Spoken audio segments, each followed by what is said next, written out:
Atenção! Começa agora uma teleaula de História do Ensino Fundamental. Você vai assistir a teleaula de número 27. Bons estudos!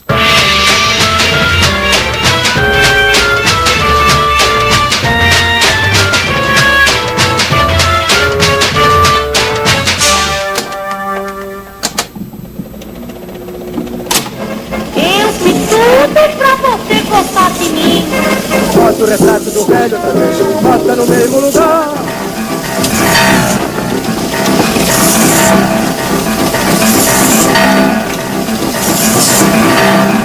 Você já parou para pensar na arte, na cultura brasileira? Será que existe uma cultura tipicamente brasileira? Durante muito tempo acreditou-se aqui no Brasil que a cultura era uma coisa que vinha de fora, da Europa. Mas, na década de 20, essa visão começou a mudar. Como ocorreu essa mudança e a relação da cultura com o governo é o tema da nossa aula de hoje.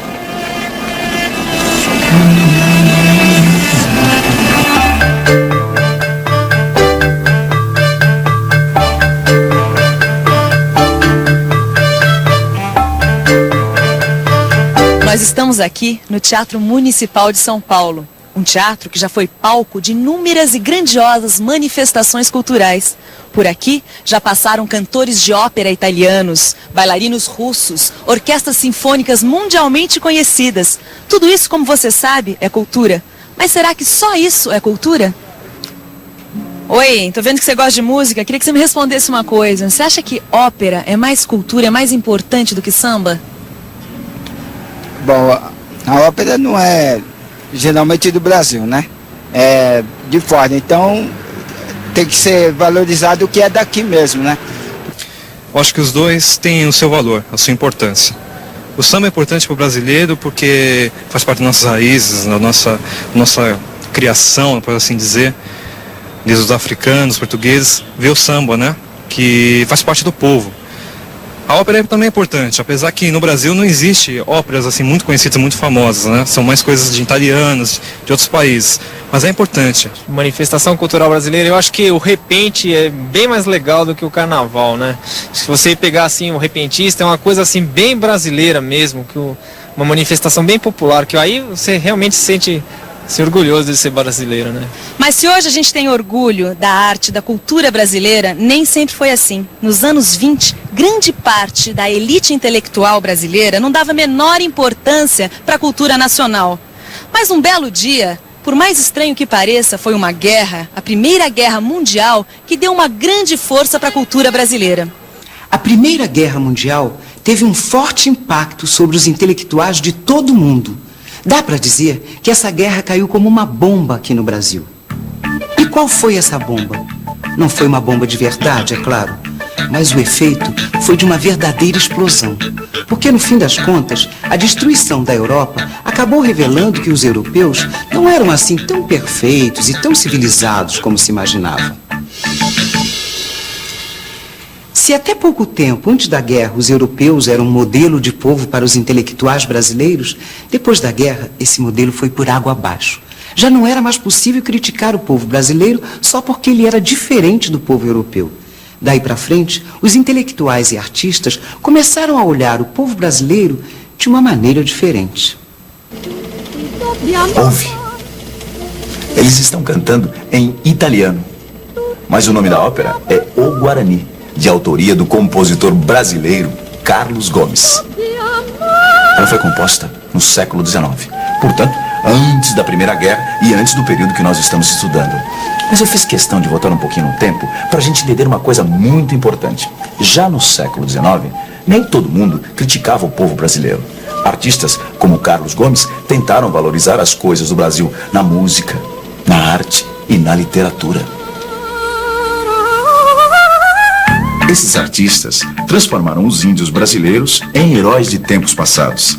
Eles tinham uma visão do passado que a gente chama de visão idealizada. Quer dizer, nas pinturas e nos romances, os índios apareciam como brancos fantasiados. Na verdade, esse tipo de arte, apesar de brasileira, seguia à risca os padrões da música e das tradições culturais europeias. Tradições culturais europeias. Isso explica porque nós temos esse teatro de ópera aqui bem no centro de São Paulo. Explica também porque o Guarani é uma ópera brasileira cantada em italiano. Em outras palavras, no século XIX, os artistas brasileiros mudaram o assunto da conversa. Mas o jeito de conversar continuou igualzinho, um jeito tipicamente europeu. Tudo isso aconteceu antes da Primeira Guerra. E o que nos interessa agora é o que vem depois. Pois é. Depois do impacto da Primeira Guerra, os intelectuais e artistas não estavam mais atrás de um passado ideal, como no século XIX. O que eles queriam agora era encontrar a alma do verdadeiro povo brasileiro. Os novos rumos da cultura brasileira foram anunciados aqui, no Teatro Municipal de São Paulo. Em 1922, um grupo de artistas intelectuais reuniu toda a elite da cidade para mostrar o que eles chamavam ser a verdadeira arte brasileira. Foi um escândalo. Olha só um poema de Oswald de Andrade que foi recitado naquela semana. No baile da corte, foi o Conde D quem disse pra Dona Bem-vinda que farinha de suruí, pinga de Paraty, fumo de Baependi é comer, beber, pitar e cair. Bom, hoje em dia a gente ouve e gosta de um poema desses, mas naquela época a situação era bem diferente. Esse teatro aqui quase veio abaixo de tantas vaias e tomates e batatas podres. Mas os modernistas não desistiram não, e a partir da semana de 22, os movimentos de arte moderna se espalharam pelo país.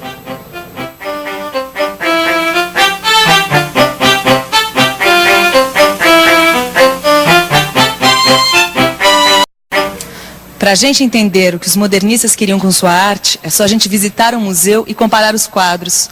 Olha esse aqui, por exemplo. Parece uma fotografia, não é verdade? Os pintores de antes do modernismo faziam verdadeiros retratos da realidade. Agora vamos dar uma olhada numa pintura moderna, aqui do acervo da Pinacoteca do Estado de São Paulo. Olha só essa aqui, por exemplo. Você está vendo a diferença? Os modernistas não precisavam mais retratar a realidade com seus pincéis. Eles podiam interpretar essa realidade de uma forma diferente. Não é só o tema do quadro que é brasileiro. Também esse jeito de pintar, essa forma de fazer arte, é uma coisa bem brasileira. Possui um significado social e político que é bem nosso. E não foi só na pintura. Entre os músicos daquela época, Villa-Lobos foi um dos mais importantes. Ele também participou da Semana de 22 e teve a ousadia de trazer para uma orquestra sinfônica som das músicas folclóricas brasileiras.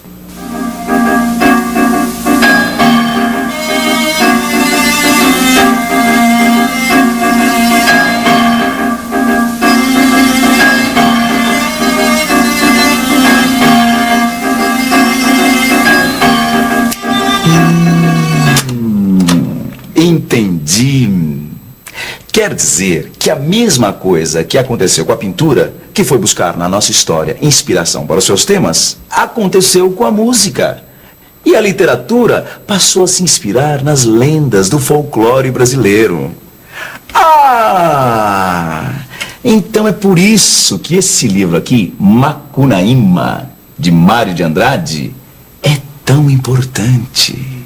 Macunaíma, o herói sem nenhum caráter, de Mário de Andrade. No fundo do mato virgem nasceu Macunaíma, o herói de nossa gente.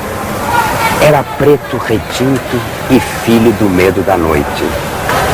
Houve um momento em que o silêncio foi tão grande, escutando o murmurejo do Arariquera, que a Índia Tapaiumas pariu uma criança feia. Essa criança é que chamaram de Macunaíma.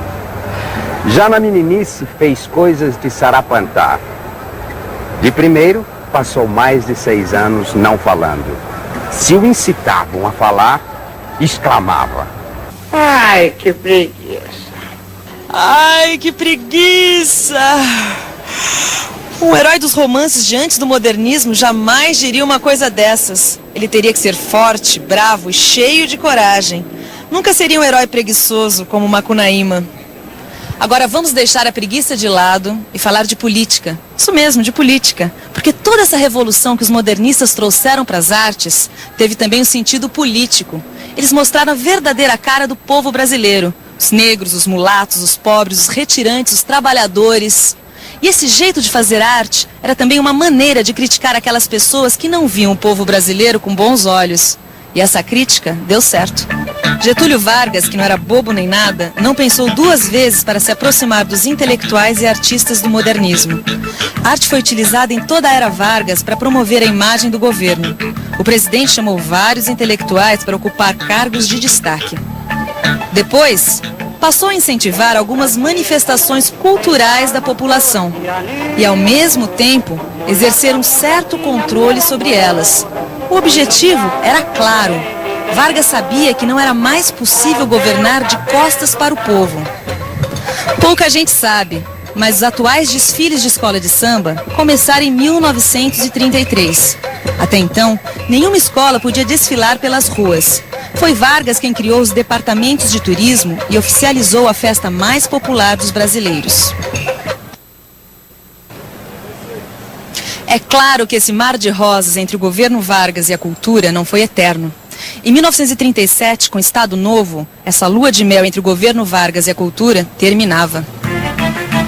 2 anos depois, em 1939, é criado o DIP, Departamento de Imprensa e Propaganda, que tinha como objetivo principal controlar os meios de comunicação e as manifestações populares. Em outras palavras, o DIP censurava tudo que era considerado prejudicial à imagem do governo. Livros, jornais, teatro, eventos esportivos, músicas, nada escapava às malhas finas dos censores. Por isso, se a gente pegar os jornais da época, vai ver que a maioria deles só falava bem do governo. Mas foi com o rádio que o Estado Novo fez a festa. O Estado Novo sabia da força que o rádio tinha. Por isso, para criar uma imagem favorável junto à população, o governo Vargas criou o Dia da Música Popular Brasileira. Mas não era só de forma indireta que o Estado Novo usava o rádio. O governo Vargas ocupou um espaço oficial no rádio, o programa Hora do Brasil, que continua no ar até hoje, com o nome de Voz do Brasil. Olha, a gente pode dizer o que for, mas uma coisa a gente não pode negar. Getúlio Vargas pensou em tudo. E é claro, principalmente na educação, pois é na escola que se forma o comportamento do cidadão. E assim, Getúlio Vargas ampliou a rede pública de ensino, criou os cursos secundários e os profissionalizantes. Se você pensa que todo esse investimento em educação ficou ao Deus dará, mas não ficou mesmo. Toda a rede educacional era controlada pelo Ministério da Educação e Saúde e pela Comissão Nacional do Livro Escolar. O objetivo da Comissão Nacional do Livro Escolar era muito claro: editar livros didáticos e censurar aqueles que expressavam, conforme palavras deles mesmos, pessimismo ou dúvida quanto ao futuro da raça brasileira. Depois dos anos 20, a relação dos intelectuais e do Estado com arte, educação e cultura nunca mais foram as mesmas. Nós vamos ver mais sobre isso nas próximas teleaulas. Até já, hein? E atenção, se liga aí que é hora da revisão. Na aula de hoje, nós vimos como os artistas e intelectuais foram ganhando espaço no cenário nacional, modificando a concepção de arte e cultura brasileira. Nós vimos também como o Estado Novo agiu para intervir e direcionar a cultura brasileira para seu próprio benefício. A agitação intelectual que marcou esse período foi algo mais que um simples movimento de ideias. Ela foi também um movimento de contestação às antigas regras políticas e sociais. E contribuíam para reforçar o sentido de urgência na solução dos problemas nacionais. Agora que nós já estudamos essa importante fase da história brasileira, eu tenho certeza que você tem condições de responder a uma pergunta. Quais as manifestações artísticas e culturais dos anos 20 ao Estado Novo? E como elas se relacionaram com o progressivo fortalecimento do Estado? É só pensar um pouco que não tem erro, certo? Então, até a próxima.